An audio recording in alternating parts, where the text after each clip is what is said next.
Taking a break can sometimes be the best move, especially when facing a tough season. Pete Crow-Armstrong, the 23-year-old center fielder for the Chicago Cubs, is getting a much-needed rest to recharge both physically and mentally.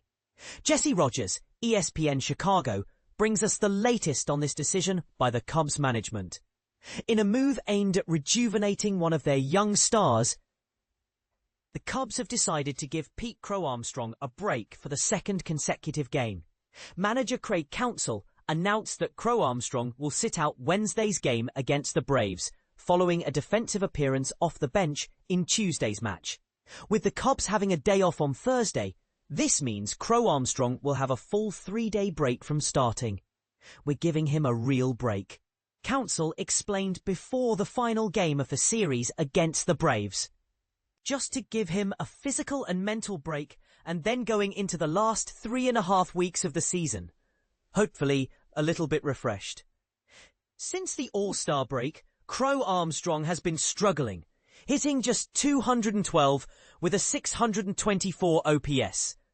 His performance has dipped even further in recent weeks, with a batting average of 163, only 5 extra base hits and 29 strikeouts, compared to just 5 walks since August the 1st. This decline has raised concerns about his fatigue and mental state.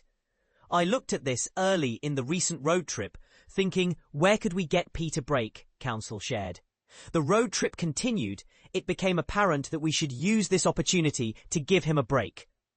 During the Cubs' 9-game road trip, which included games in the spacious stadiums of San Francisco and Denver, Crow-Armstrong had to cover a lot of ground in the outfield. Over the last 6 games of the trip, he managed only 6 hits in 35 at-bats. The decision to give him time off on Tuesday and Wednesday is seen as a strategic move to help him reset. Hopefully, it's a reset for Pete, Counsell added, emphasizing the importance of this break for the young player's overall well-being and performance.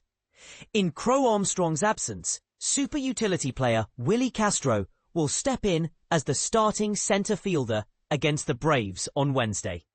Regular designated hitter Seiya Suzuki will also fill in for Kyle Tucker, who was sidelined due to tightness in his left calf.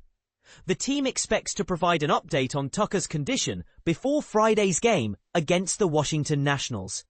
Adding to the lineup changes, newly acquired switch hitter Carlos Santana will make his debut with the Cubs, taking Suzuki's spot as the designated hitter. This reshuffling of the lineup highlights the Cubs' commitment to supporting their players, especially during challenging times. But here's where it gets controversial. Some fans might argue that resting a young, struggling player could be seen as giving up on him too soon. What do you think? Should the Cubs be doing more to help Crow-Armstrong through his slump? Or is this break exactly what he needs? Share your thoughts in the comments below.